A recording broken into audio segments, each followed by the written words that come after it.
আসসালামু আলাইকুম এভরিওয়ান, কি অবস্থা সবাই? সবাই কেমন আছেন? আমি তো আলহামদুলিল্লাহ ভালো। বরাবরের মতো নতুন আরো একটি ভিডিও দেখার জন্য সবাইকে ওয়েলকাম জানাচ্ছি। আজকে চলে এসেছি ঘরের সামনের একটা মেলায়। ঘরের সামনে এভাবেই একটা মেলা খুলেছে, তো আমার বর বললো যে বিকেলবেলা এখানে গিয়ে ঘুরে যেও। তো ছানাপোনা যখনই শুনেছে, ছানাপোনার কথা কি বলবো, আমার শোনা যখনই শুনেছে তখনই বলা শুরু করেছে চলো তাড়াতাড়ি যাই। তো আমরা গিয়েছিলাম বৃহস্পতিবার, কারণ বৃহস্পতিবার ওর মাদ্রাসা হাফ ক্লাস থাকে, মানে একটু তাড়াতাড়ি ছুটি হয় সন্ধ্যার পরে। তো তাড়াতাড়ি করে ও আসার সঙ্গে সঙ্গে আমরা চলে গেছি। আর আসার পরে দেখেন কি সুন্দর করে বোম্বাই মরিচ সাজিয়ে রেখেছে। আমাদের সময়কার মেলা ছিল একরকমের, এখনকার মেলাগুলো ভিন্ন রকম হয়ে গেছে। আর আমাদের এখানে এখন প্রতি সপ্তাহে বলেন মাসে বলেন একটা করে মেলা বসে। আর ছোটবেলা আমাদের পহেলা বৈশাখে মেলা বসতো, আর সেই মেলায় যখন যেতাম মাটির তৈরি কত জিনিসপত্র থাকতো, সেইগুলো দেখেই যেন চোখ জুড়িয়ে যেত। বাবার পেছন পেছন ঘুরতাম আর বলতাম যে এটা কিনে দাও ওটা কিনে দাও। সেই দিনগুলো খুব ভালো ছিল, খুব আনন্দের ছিল। তো ওই দিনগুলো তো আর পাওয়া সম্ভব না। মনে হয় যেন এখনকার মেলার তুলনায় তখনকার মেলাগুলো খুবই ভালো লাগে। যাই হোক, এখনকার মেলা মানি খাওয়া দাওয়া, হরেক রকমের খাওয়া দাওয়া, আর বাচ্চাদের জন্য কিছু রাইড অবশ্যই থাকে। প্রতিটি মেলাতেই থাকে এখন এই ধরনের রাইডগুলো, তারা ফিটিং করে আর বাচ্চারাও খুব এনজয় করে। আসলে যখনকার সময় যেমন তখনকার আসলে মনে হয় সব মানুষগুলো তেমনই মানিয়ে নেয়। আসার পরেই এক দোকানদার হলো মুড়ি মাখা দিয়ে দিল। মুড়ি মাখা বলতে চাল ভাজা মুড়ি মাখা মিক্স একটা মাখা, ওটা ওরা খেয়ে নিল। আমি আবার এই ধরনের মাখা টাখা ভালো লাগে না, তো একটা মাখাই ওরা সবাই মিলে খেয়ে নিল। তারপর দেখছিলাম আসলে কি কি কালেকশন এসেছে। আসলে এই ধরনের জিনিসগুলোই সব মেলাই দেখি একই রকমের জিনিস, এই রকমের দোকানপাটি তারা সাজিয়ে বসে। তো এগুলোই একটু একটু করে দোকানপাটগুলো দেখছিলাম আর ভাবছিলাম যে মেয়ের জন্য কিছু নিব। আমার আসলে কোনো কিছু এরকমের কেনাকাটা করার মতো ইয়ে নেই। যাই হোক, একটু চুড়ি দেখছিলাম আর এখান থেকে কিছু এই চুড়িগুলো আমরা কিনেছিলাম 100 টাকা করে জোড়া। তো কেনার পরে আমি আর বোনও দুই বোন মিলে কিনেছিলাম। বোনও যেদিন পড়েছে দোকানদার বলেছিল যে 100% গ্যারান্টি, কোনো রং উঠবে না। তো বোনও যেদিন পড়েছে তার পরের দিনই একদম কালো হয়ে গেছে। যাই হোক, আমারটার আমি পরেই নাই, ওভাবে পরেই আছে। ও রং ওঠা দেখে আমার পরার স্বাদ মিটে গেছে। যাই হোক, এখানে বাচ্চাদের জন্যই আসা। আর হলো কিছুদিন আগে যখন নন্দনে গিয়েছিলাম মুসুসোনাকে নিয়ে যাইনি, তো ভাবলাম এখানে যাই, এখানে গিয়ে ওদের কিছু রাইডে উঠাই। আর এখানে দেখেন এই রাইডে ওঠার জন্য আমার আমানসোনা তো পাগল হয়ে গেছে। তো এখান থেকে টিকিট কাটছিলাম, আর এত পরিমাণ ভিড় ছিল এই মেলাতে। তো 50 টাকা ছিল, আমি আবার দেখছিলাম এই যে 50 টাকা ছিল প্রতিটি রাইড, এত কম টাকায়। যাই হোক, কিন্তু টাকা অনুপাতে মানুষের তো অভাব ছিল না। আর এই দেখেন মানুষ, পাবলিক বড় থেকে ছোট সবাই দৌড়াদৌড়ি করে উঠছিল। আর আমি অনেক দূরে দাঁড়িয়েছিলাম মুস্কানকে নিয়ে, আর বোন হলো আমানকে আর আবিদকে উঠিয়ে দিচ্ছিল। এত ভিড়ের মধ্যে টিকিট কাটতেও আমরা অনেকটা সময় লেট করেছি, মানে এত সিরিয়াস ছিল যে টিকিট নেওয়াতেও মানে অনেক বড় লাইন।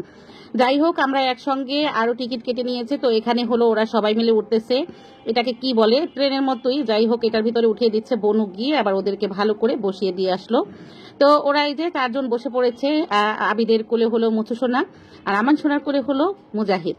তো এবার ওরা এখানে উঠতেছে, আর বাচ্চারা যে কি আনন্দ করতেছে। আসলে ওরা সামান্য বিষয় কিন্তু খুব মজা করে, খুব এনজয় করে, ছোটখাটো জিনিসগুলো খুব আনন্দ করে। তারপর চলে আসলাম এখানে এটাকে কি বলে, নাইট্রোজেন বিস্কুট না কি বলে এটাকে। যাই হোক, এটা দেখে তো এখন আমার খুব ইয়ে হচ্ছিল যে আসলে এটা কি, বিষয়টা কি এর ভিতরে। তো সবাই খাচ্ছিল, আমি ওদেরকে ভিডিও করে নিলাম। এখন আমান বললো সেও খাবে, তার জন্য দাম খুবই কম ছিল। তো সেই অনুপাতে তারা খুব মজা পাচ্ছিল। এই যে দেখেন এগুলো মুখে দেওয়ার পরে কি একদম আবার বের হচ্ছিল। আর মুজাহিদ বলছিল আমাকে তো নাক দিয়ে বের হচ্ছিল। তো এটা সম্ভবত স্মোকি বিস্কুট না কি একটা নাম ছিল। যাই হোক, এই যে মুস্কান কিন্তু খুব ভয় পাচ্ছিল, ভয় করে সে নিয়ে নিয়েছে। বললাম যে মা এদিকে তাকাও, এদিকে তাকাও, সে আমার হাতে দিয়ে দেখার ট্রাই করছিল আসলে বিষয়টা কি এর ভিতরে। তারপরে মুখ দিল। তো এই যে 10 টাকা না যেন 20 টাকা ছিল এগুলোর প্রাইস, আমি আসলে ভুলে গেছি, আমি এরকম ঘুরে যাই। তো এগুলোর পরে আমরা মেলা থেকে এখন বের হয়ে যাব, কারণ আর কিছু দেখা নেই। আর এত পরিমাণ মানুষ ছিল, প্রচুর গরম ছিল। ভাবছিলাম এখান থেকে হালিম খাবো, কিন্তু হালিমের দাম শুনে দিলাম তো না, এখান থেকে আর হালিম খাওয়ার দরকার নেই। তবু বোনকে বলেছিলাম, বোনও বললো এত দাম দিয়ে এখানে হালিম খাবো না, তাছাড়া মেলার হালিম কখনোই মজা হয় না। দামের তুলনায় এখানে হালিম খুবই খারাপ লাগে, আর দাম অনেক বেশি থাকে। তো বোনও এটাই বলছিল আমাকে যে না এখানে দামও বেশি আর খেতেও ভালো না। তো বলছিলাম চটপটি খাও, কিন্তু বোনও কোনোটাই খাবে না। সেজন্য আমরা এখান থেকে বের হয়ে গেছিলাম। এই যে এই পাবলিক আমরা এখানে বোনু, আমি, আমার বাচ্চারা আর বোনের বাচ্চা। তো আমরা এইখান থেকে বের হয়ে যাব। সামনে আছে আমাদের হালিমের দোকান। আমাদের হালিমের দোকান বলতে এই হালিমের দোকানটাই আমরা হালিম খেয়ে থাকি। আর এর ভিডিও এর আগেও আমি আমার ছেড়েছি, মানে আমার চ্যানেল বলেন এখানে ছাড়া আছে।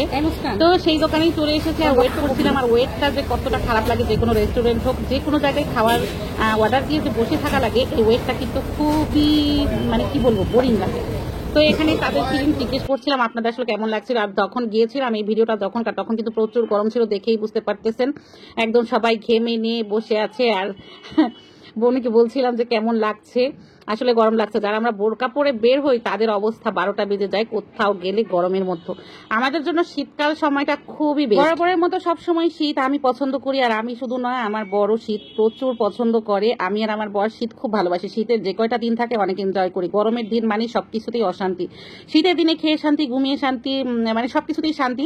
শুধু একটা বিষয় ভালো লাগে না, সেটা হলো যাদের আমাদের ছানাপোনা আছে, যাদের আর কি অনেক ব্যস্ততায় দিন কাটে রান্নাবান্না নিয়ে, তাদের জন্য মানে সময়টা দৌড়ে পারা যায় না, কাজ করে মানে আগানো যায় না, দিন থাকে খুবই ছোট, সেজন্য মানে সময়ের সঙ্গে দৌড়ে পাল্লা দিয়েও পারা যায় না।